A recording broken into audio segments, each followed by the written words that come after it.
গাঁজা চাষ করে স্বাবলম্বী হওয়ার চেষ্টা করছে। সুপ্রিয় দর্শক, আমি এই মুহূর্তে রয়েছি পিরোজপুর জেলার মঠবাড়িয়া পৌরসভার ৩ নং ওয়ার্ডে, অর্থাৎ ওহাবিয়া মাদ্রাসা থেকে সামান্য একটু ভিতরে দক্ষিণে। তো সবাই সব কিছুতে স্বাবলম্বী হতে চায়।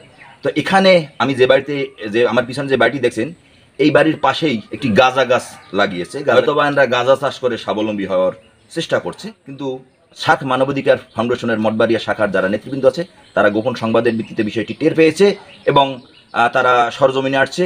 সংবাদ শুনে আমিও এবং আমার টিম সহ আমরা এখানে হাজির হয়েছি।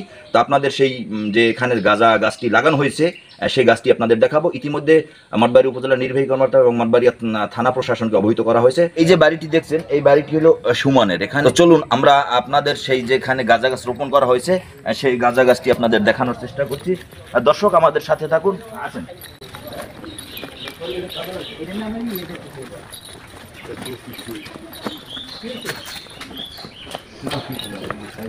আসেন আসেন আসেন দর্শক আমাদের সাথে থাকুন এবং আপনাদের দেখানোর চেষ্টা করছি।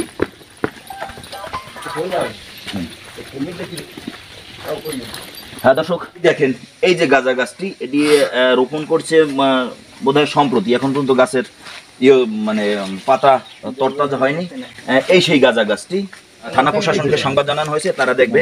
তো এই গাঁজা গাছটি রোপণ করেছে, আপনার একটু একটু একটু দেখান যে গাঁজা গাছটির এই কিন্তু গোড়ার অংশ, এই যে এই দেখেন। তো আমরা এখানে যে বাড়ির যে মালিক রয়েছে তার সাথে আমরা একটু কথা বলবো এবং তার যে অন্যান্য ভাই যারা রয়েছে তাদের সাথে একটু কথা বলার চেষ্টা করতেছি। পরবর্তী আইনগত ব্যবস্থা যেটা থানা প্রশাসন নেওয়ার সেটা তারা নিবে। আপাতত আমরা তাদের সাথে একটু কথা বলার চেষ্টা করছি। গাঁজা গাছটা বান্দরের মধ্যে, জি জি, এটা আমার ছোট ভাই রোপণ করছে। আপনার ছোট ভাইয়ের নাম কি? রাসেল। সেটা কি আপনি দেখছেন? হ্যাঁ, আমি দেখছি, দৌড়ে যায়। ঠিক আছে, তাহলে এটা কখন রোপণ করছে? এই সকালবেলা রোপণ করছে। এবং আপনি কি প্রশাসনকে জানাইছেন? না, আমি তো গাছটা দেখি না, আমি গরু খেতাইতে আইছে আর কথাকে এনে রোপণ করিয়া এবারে গেছে গিয়ে। আচ্ছা, কেন মানে এটা কি আপনাদের দ্বন্দ্ব? বাইরের সাথে দ্বন্দ্ব। আমি ওই থানায় মামলা দিছি, সোহেল ভাই জানে, যে ওই এই জন্য আমার এই বাড়ি থাকতে দেবে না। ঘর দরজা পিটিয়েছে, আমার গাড়ি ভাঙচুর করছে, গাড়িটা এখনো থোয়া, আমার স্ত্রীর মারধর করছে, আমার মারধর করছে। পরে আমি আইনি আশ্রয় গেছি। আইনি আশ্রয় যাওয়ার পরে মামলাটা কোর্টে পাঠাইছি। অর্থাৎ আপনার বক্তব্য আপনার ছোট ভাই রাসেল? জি জি, রাসেল আপনাকে ফাঁসানোর জন্য আজকে সকালেই করছে। আপনি তো রাসেল? আচ্ছা, আপনি সকাল 9টার সময় এখানে আসছিলেন? আসেন না? ধরুন আপনার ভাই মিথ্যে বলে। ওইখানটা আসছে, ওইখানটা গেছি। এখন এই গাঁজা গাছ লাগাইছে কিনা আপনি সেইটা বলেন, সংক্ষেপে বলেন। আমি কেমনে জানবো কি লাগাইছে? আপনার ভাই তো বলছে যে আপনার কথা সত্য না মিথ্যা? এটা তো মিথ্যা। মিথ্যা কথা বলছে। আপনার দেখে মনে হয় যে এটা কয়দিন আগে লাগানো হইতে পারে? আপনার দেখে এটা মনে হয় কয়দিন আগে লাগাইতে পারে? আমি কি আমি বলবো? না না, গাছের চেহারা দেখে যদি পুরাতন হইতো তাহলে তো ওই গাছটা একদম তরতাজা হইতো।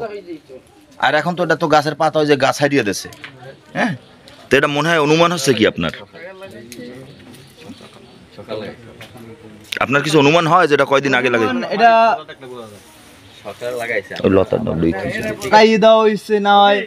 এটা এনে ছিল, এই জন্য শুকিয়ে গেছে পাতা। না, এই যে বৃষ্টি পরে এখন তোর পাতা তরতাজা হবে, এখন তো শুকিয়ে যাওয়ার কথা না। রৌদ্র তোড়ে মানে উগলেই ফেলানো রাখিয়া তারপরে আবার করতে পারে। আচ্ছা, আমরা কথা বলবো সার্ক মানবাধিকার ফাউন্ডেশন মঠবাড়ি শাখার সভাপতি, রিপোর্টার্স ক্লাবের সভাপতি যারা নাজমুল হাসান কবির সাহেব, তিনি এখানে উপস্থিত রয়েছেন। ধন্যবাদ সোহেলকে।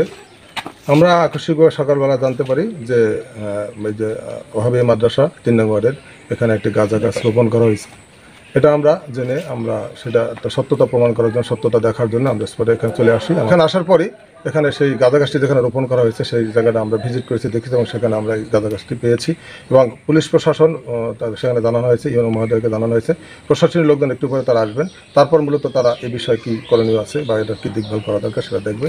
তবে আমরা আশা করি যে নেশা বা যে মাদক আজকে বাংলাদেশ হুমকি হয়ে দাঁড়িয়েছে, সেই নেশা থেকে বা সেই মাদক থেকে আমরা যাতে পরিত্রাণ পাই সে ব্যাপারে সবার সচেতন হওয়া উচিত, প্রশাসন হওয়া উচিত, প্রত্যেকটি মানুষের হওয়া উচিত এবং প্রত্যেকটি পরিবারের হওয়া উচিত। আগামী দিন যাতে সুন্দর একটি বাংলাদেশ করতে পারে এই আশা। শুকনা গাছ কি শুকনা। চলেন।